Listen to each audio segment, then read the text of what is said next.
Jefferson Miola. Oi, Jefferson. Salve, Mauro. Bom dia, Rebeca. Bom dia, Ana. Tudo bem com vocês? Tudo jóia, tudo bem. Jefferson Miola. Não tá pegando fogo, mas tá tudo bem. Pois é. Jeff, como o pessoal te chama, principalmente aí no Sul, responde essa pergunta. Essa é simples, tá? Israel vai atacar o Irã ou não vai? Brincadeira à parte, queríamos uma avaliação tua, né, sobre a mudança de cenário com a resposta do Irã ao ataque de Israel à sua embaixada há 15 dias atrás. Né? Eu estava acompanhando antes e o Plínio fez uma referência a uma apresentação que a Ana teria feito e eu tenho muito interesse e curiosidade, Ana. Depois eu vou atrás para buscar essa tua apresentação. Né? Mas eu não sei se é exatamente uma mudança de conjuntura, né, do conflito, né, e a sua expansão regional, né, ou um evento, né, que foi precipitado por um interesse político direto de um delinquente que se termina, né, a ofensiva genocida no território palestino, ele vai para a prisão, que é Netanyahu. Então, tudo se origina a partir dessa provocação que Israel fez, com um objetivo muito claro, de expandir o conflito para a região, né, e aí tem uma tábua de salvação para o Netanyahu. Eu acho que a decisão que tomou, a atitude que tomou o Irã, ela não tem exatamente um sentido, né, de provocação ou de agravamento, né, do conflito e levar ao nível, né, de um enfrentamento bélico, de uma guerra propriamente. Teve uma ação que eu diria muito semiótica, do ponto de vista da estratégia que foi utilizada. O Irã avisou com antecedência o que faria, né, alertou não só os países da região, mas inclusive os Estados Unidos, Reino Unido e a Jordânia e a França, que foram os principais defensores deste ataque, nessa chuva de drones e mísseis de Israel, do Irã em Israel, exatamente para não provocar, né, danos importantes em Israel e permitir um pretexto de Israel para escalar, então, para um nível, né, de enfrentamento. Segundo que tem uma escolha, né, que ela é muito diferenciada em relação ao que faz Israel, que esse a gente poderia chamar de revide, né? Esse revide ele teve alvos exclusivos, não foram ataques, né, generalizados contra a população civil, alvos civis de Israel. Foram todos eles direcionados, né, e tanto que o efeito máximo humano que produziu foi um ferimento de uma criança de 7 anos, né, por estilhaços, né, de alguns dos artefatos que caíram. Terceiro, que o Irã dá uma belíssima demonstração do seu poderio bélico, né, e dá uma demonstração alertando. Se houver algum tipo de reação, o revide será ainda pior, e nós estamos tratando aqui, se ela já não é uma potência nuclear, ela está em vias de ser uma potência nuclear naquela região e no mundo. Até a semana passada, o Irã estava beneficiando o urânio a cerca de 83%, 85%, a um passo, portanto, de formação de artefatos nucleares. E isso é um fator fundamental, né, do ponto de vista do seu poder dissuasório e de desencorajar qualquer tipo de reação que possa vir dos Estados Unidos, especialmente, né, na defesa de Israel. Então, eu diria que a situação, na realidade, ela não vejo como sendo... Claro que nós estamos diante de uma situação inédita, nunca houve esse enfrentamento direto de território a território entre Irã e Israel, primeira vez na história, em que pese todos os antecedentes históricos, né, de escaramuças, né, e de hostilidades recíprocas que existem, de atentados, né, sobretudo de Israel, para assassinar lideranças iranianas, mas é a primeira vez, é inédito, né, e esse ineditismo, ele, evidentemente, né, que tem uma significação importante no tabuleiro, né, da guerra. Mas eu acho que a situação não vai ser pelos palestinos ou pelo aprofundamento, né, do genocídio palestino que China e Rússia vão aceitar um conflito mundial que será naturalmente um conflito que envolve, inclusive, um confronto nuclear. E finalmente, os Estados Unidos, a posição dos Estados Unidos, essa cautela declarada, ela é bastante evidenciadora de que os Estados Unidos quer deixar por isto mesmo. Então, se depender da posição da administração Biden hoje, eu não acredito que Israel terá qualquer tipo de reação ou alguma reação que evolua no sentido de agravar o conflito. O gabinete genocida está dividido, inclusive, eles não conseguiram chegar a um consenso, né? E isto é importante, sobretudo no momento em que há um questionamento da sociedade israelense pedindo a saída do Netanyahu, né? Se produz essa fratura no gabinete de guerra de Israel. Então, é uma situação que, contrário senso, eu acho, do que era o desejo do Netanyahu e do seu comando genocida, eu acho que os efeitos são mais prejudiciais do que favoráveis, né, benéficos, né, a Israel. Minha aula agora foi interessante a gente vê como esses eventos eles dão um mapa da geopolítica, né? Como que cada um está se posicionando. E aqui, falando da nossa América do Sul, muito impressionante como o Milei realmente ele destoa, né, totalmente da nossa região, das reações do Brasil, da Colômbia, dos vários países, mesmo do Chile, né? Ele se apresta muito em se alinhar com Israel, com os Estados Unidos. Você que acompanha bem Cone Sul, né? Acompanha bem essa nossa situação aqui do Cone Sul. O que você observa sobre esse grande impasse que se colocou dentro do governo Lula, né? Porque um dos grandes desejos desse governo era trabalhar a integração sul-americana, o fortalecimento da América do Sul, e agora a gente tem esse elemento aí, Milei, atrapalhando esse caminho. Com uma informação sobre a Argentina adicional. O Milei reuniu ontem na Casa Rosada o que ele chamou de um comitê de crise e convidou para a reunião o embaixador de Israel. Chocante. É isso que eu estou falando. Eu tô falando, ele destoa completamente, assim, não é com pouco, é totalmente. É que eu acho, tá, Diana, assim, que tudo que a gente pensava de padrões de diplomacia tradicional, civilizada, não é, que pertenciam ao passado, elas desapareceram.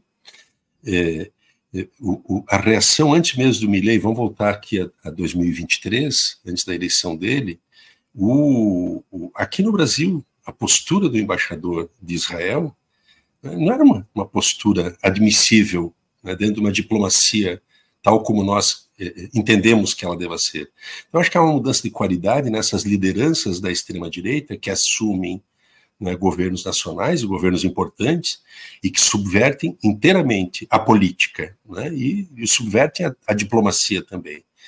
Então, eu acho que nós estamos tratando aqui de tempos novos e diferentes, e para nós desconhecidos, que também nos colocam diante de necessidades de responder de outras maneiras. As formas que a gente respondia anteriormente, né, elas já não correspondem mais. Por exemplo, o caso concreto desse embaixador, que agora critica a nota que o Itamaraty publicou sobre o revide do Irã, ele é de uma interferência indevida, algo inaudito, né, no que a gente tem, mas esse embaixador já deveria ter sido expulso do Brasil lá em outubro de 2020, do ano passado, né, porque mudou a qualidade, né, do que é a diplomacia. Nós estamos tratando aqui com uma força que tem incompatibilidade, né, com os valores civilizatórios iluministas, né, com essas grandes conquistas que a humanidade teve e que ameaçam as democracias nacionais, a democracia no mundo e as relações entre nações.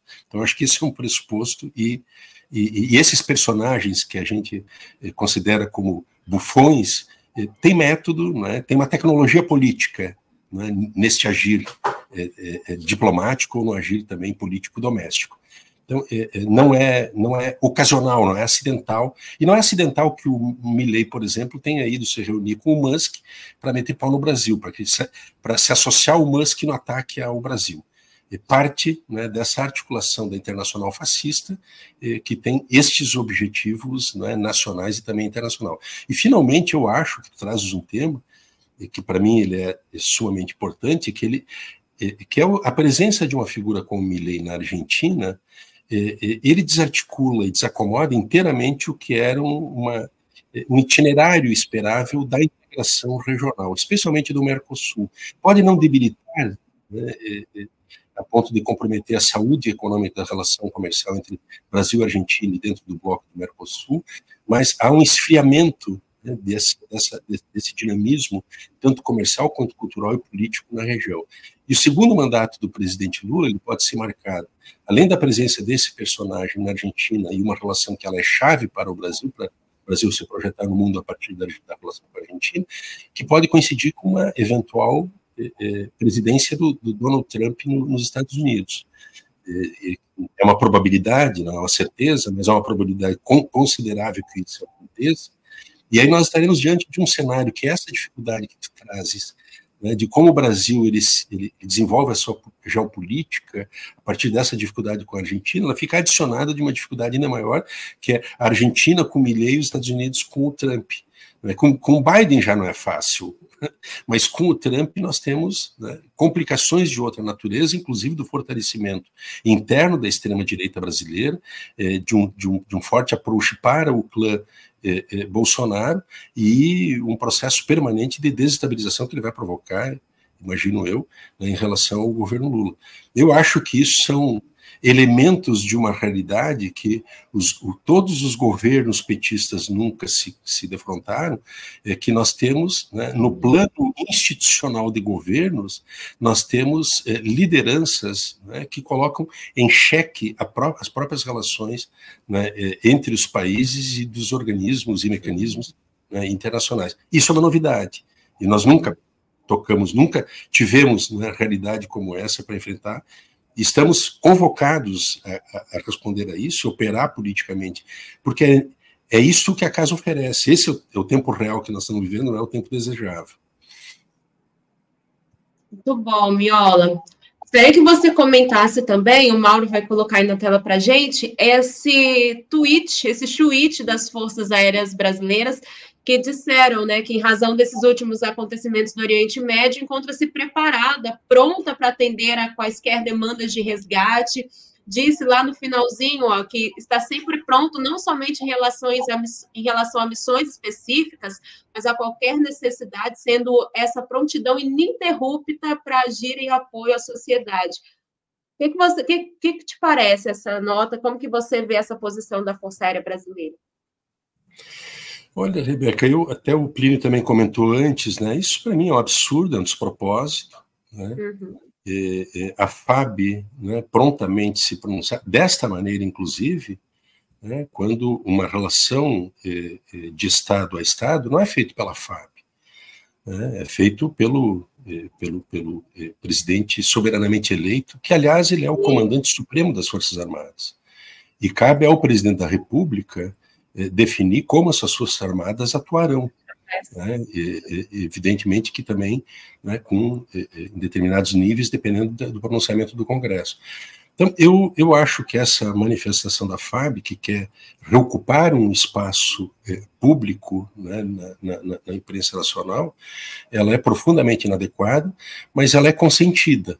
Ela só está acontecendo porque há alguém que consente, seja o ministro da Defesa, o José Múcio Monteiro, que é um porta-voz, um embaixador dos interesses das Forças Armadas, e seja porque a presidência da República, né, não se sente constrangida em relação à medida dessa. E as Forças Armadas, elas estão demonstrando, né, uma autonomia muito perigosa em relação ao governo, né, que vai mais além desse tipo de manifestação, né, de se colocar no centro de um acontecimento internacional, que não corresponde a eles, mas se recusar, por exemplo, a socorrer os povos Yanomamis, da mesma maneira que faz isso em relação a essa situação lá em Israel. E veja que é uma diplomacia militar própria. Ela não conversa com a diplomacia brasileira, né, e com a orientação da política externa do nosso país. É própria, ela é a parte, é como se fosse um governo dentro do governo, e que se permite fazer isto. né, despreza que o socorro aos povos Yanomamis que foram demandados pelo Ministério dos Povos Indígenas e pelo governo federal, né, mas se coloca à disposição de fazer isso, e da mesma maneira que eles estão agindo com autonomia para se associar a senador da oposição e endossar um projeto de emenda constitucional para aumentar os gastos militares no nosso país, duplicar praticamente, passar de 1,3% para 2% do produto interno bruto, que significa adicionar alguma coisa como 80, 90 bilhões de reais por ano, numa estrutura que consome 85% disso para pagar salários, pensões e de pessoas da reserva. Então, está tudo errado nesse terreno. Né? Agora, isso tudo que está acontecendo, essa manifestação absurda, né, e completamente deslocada no tempo e na forma, ela é consentida. Esse é o problema. Se não tiver quem diga a eles, isto não pode, vocês não farão mais isso, eles continuarão fazendo, que é clássico, né? Isso a gente já vem aprendendo. Eles, quando aqueles que devem comandá-los não os comanda, eles passam a comandar, né, aqueles que renunciam, abdicam, né, dessa condição de comandantes deles. Você fez uma ponte entre a questão internacional e a questão nacional com essa nota da aeronáutica. Ontem, quem me mandou a nota foi o Miola. Ontem à tarde, a hora que eu vi, eu falei, os militares estão pondo as manguinhas de fora já? Eu ouvi agora cedo na CBN, eu não tinha ouvido essa nota. E parece ser inocente, né?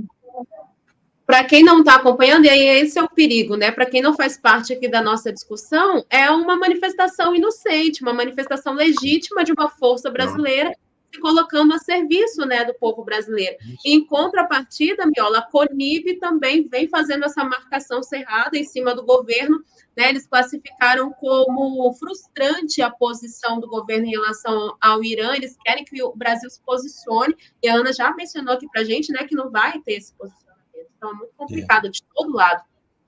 É isso aí. Miola, a Fabiana Ubinha, ela acertou aqui na mosca. Olha aí a FAB pondo as manguinhas de fora, querendo atropelar decisões de Lula. Porque é o seguinte, a FAB faz essa nota, e se o Lula resolve que não quer mandar avião? E aí? E aí? Olha a crise instalada. Olha a crise instalada. Esse é um ponto de partida, né? Agora, essa nota da aeronáutica, ela vem num momento específico, né, em que o confronto do Lira com o Planalto, né, confronto duro na semana passada, em que pese ele falar para o Rui Costa, ó, as pautas econômicas eu aprovo todas, né, porque são consenso entre o Centrão e o Haddad, não tem por que não aprovar. Mas começa a haver uma dissociação, não sei se um rompimento, mas uma dissociação de setores da frente amplíssima em relação ao governo nas temáticas políticas. O Plínio observou agora há pouco os editoriais de hoje, da Folha, ontem Folha, Estado e hoje o Globo. Na semana passada, Globo e Estadão já tinham feito editoriais defendendo o Moro, contra a cassação dele. Hoje esse ataque ao STF. Você está vendo aí um abalo na chamada frente amplíssima? Mauro, essa frente ela sempre teve um certo nível de, digamos, de precariedade, né? Precariedade como constante. Né? Quer dizer, o nível de confiabilidade daqueles partidos que estão hoje ocupando ministérios, né, ele sempre foi muito baixo. Né? Os partidos que... três partidos, MDB, Republicanos e União Brasil, que ocupavam 9 ministérios, e representando algo como 80 ou 90 parlamentares, nunca entregaram mais do que 20, 30 votos na Câmara dos Deputados. Então, a rigor, genuinamente, esta aliança, como ela foi constituída, ela nunca teve a funcionalidade esperável, né, para o governo, nunca teve a resposta. E os apoios concedidos ao governo pelo campo conservador que aderiu a essa frente, eles sempre foram muito circunscritos a determinadas pautas, né, as pautas, sobretudo as pautas de interesse da Faria Lima, que aí transcende, né, o próprio Arthur Lira. Quer dizer, o Arthur Lira, inclusive, um dos polos de sustentação do seu poder emana exatamente da Faria Lima. Foi ali que ele foi buscar um apoio para poder exercer na plenitude essa sua estratégia de achaque, de chantagem sobre o governo.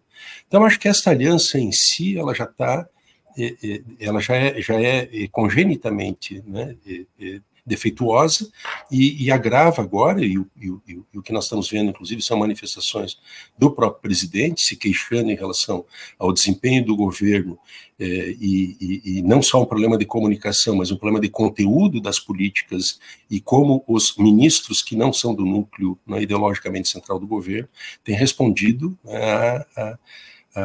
publicamente do ponto de vista da construção, né, da imagem do governo. Então, eu acho que essa situação que nós estamos vivendo no país, que não é de um compromisso das classes, um compromisso que eu digo, um compromisso de uma fidelidade, né, essencial das classes dominantes com a democracia, e qualquer deslize do governo Lula, eles não hesitarão, né, em buscar uma alternativa. O nosso problema é que, dramaticamente, hoje, nós não estamos mais vivendo uma situação de uma polarização no campo da democracia. Nós estamos vivendo aqui uma polarização entre o que sobra de setores liberais democráticos no nosso país, mesmo de direita, né, o conjunto do progressismo da esquerda e um setor residual de centro, mas do outro lado é a extrema-direita, que ela tem um antagonismo central, né? Não é só com o governo Lula. O governo Lula é um objeto, né, que obstaculariza, né, o seu plano de poder, que é um projeto de poder autoritário, né, da extrema-direita, que não tem nenhum compromisso em preservação da democracia e Estado de Direito. Então, essa situação, acho que ela cria para o governo, né, dificuldades bem consideráveis. Eu não sei se haverá algum tipo de reforma ministerial. Fatalmente haverá se ministros forem candidatos nas suas cidades, principalmente as grandes cidades, mas uma reforma ministerial ela vai acontecer, provavelmente depois das eleições o governo vai ser obrigado, com o mapa eleitoral já bem desenhado, né, a recompor o seu governo à luz dos resultados que vão sair das urnas. E eu acho que o que está se afigurando nesta eleição municipal de outubro próximo não é muito promissor, né, para o campo progressista. Nem mesmo em São Paulo, que a gente chegou a ter, né, uma expectativa maior. Eu acho que tem que fazer um ajuste dessas expectativas. De maneira geral, né, isto não corresponderá, talvez, a algo, né, mais alvissareiro. Mas, de qualquer maneira, outubro cria um mapa novo, né, para o governo operar aí, sim, né, não só a mudança ministerial, mas talvez incorporar outras formas de governabilidade, né, e de mudança do perfil de escolha do governo, mais além, né, dessa permanente estratégia de conciliações e de acordos, né, e de renúncias programáticas que o governo vem fazendo. Legal. Cenário complexo, né? Cenário realmente bastante complexo. Rebeca? Mauro, quer comentário aqui da comunidade? Vamos. Olha, o Silvio Lima, ele diz, quando alguma das armas se afronta ao governo, é um recado. Cabe ao governo tomar decisão e não se calar, não é, Miola? É referente a essa nota das Forças Armadas aqui. A Sol Passos diz, os milicos estão usurpando o poder do presidente da República. É isso mesmo, olha aqui. O Reinaldo, ele fala, tenho dito há anos, é preciso colocar a sociedade civil para discutir a extinção das Forças Armadas. O Brasil não é soberano militarmente e as Forças Armadas não se justificam frente às grandes potências, Miola. Viu, Rebeca? Eu acho que não são as Forças Armadas que estão usurpando o poder do presidente Lula. É o presidente da República que ele já evidenciou em várias circunstâncias que ele está abdicando do seu exercício pleno da condição de um comandante supremo das Forças Armadas. Isto ficou bem evidenciado desde o período da transição, quando eles escolheram o ministro, que seria o ministro da Defesa. O José Múcio Monteiro, né, foi um ministro escolhido pelos militares, pelos comandos militares. Segundo, quando eles preservaram, né, intacta a institucionalidade, toda a instituição militar, e, sobretudo, eles preservaram o mecanismo, né, de composição, de conformação do poder interno baseado no sistema, né, de antiguidade de posto. E isto, né, é tóxico, porque nós estamos falando aqui de uma geração inteira que está comprometida com essa cultura conspiradora e golpista, e que a ela foi concedida a liberalidade de definir a sucessão de peças já contaminadas, ou usadas, ou descartáveis do sistema, por outras peças, né, tão comprometidas com a lógica e estratégia de poder deles, mas não com a legalidade, o profissionalismo, os princípios, né, da nossa República e da nossa Constituição. Então eu vejo que aqui o poder, quando ele não é ocupado, ele produz esses vazios que são ocupados. Os militares são muito, mas assim, muito ciosos, né, do seu poder, da sua, né, do seu projeto mesmo que eles têm, e eles ocupam isto, né, com uma certa naturalidade, e o dramático é que eles estão recompondo, em certo sentido, a sua imagem na opinião pública brasileira. Isso que tu comentasse antes é super verdadeiro. Esta nota, ela é até simpática, né, a nota da FAB. Ela tem, né, isto isso.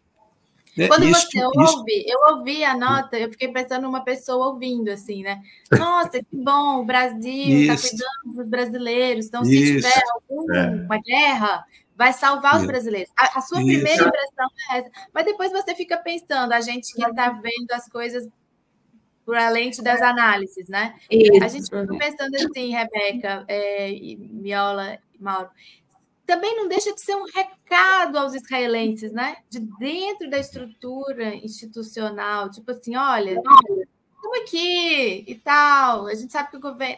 É muito grave isso. É grave. E é uma mensagem dual, né?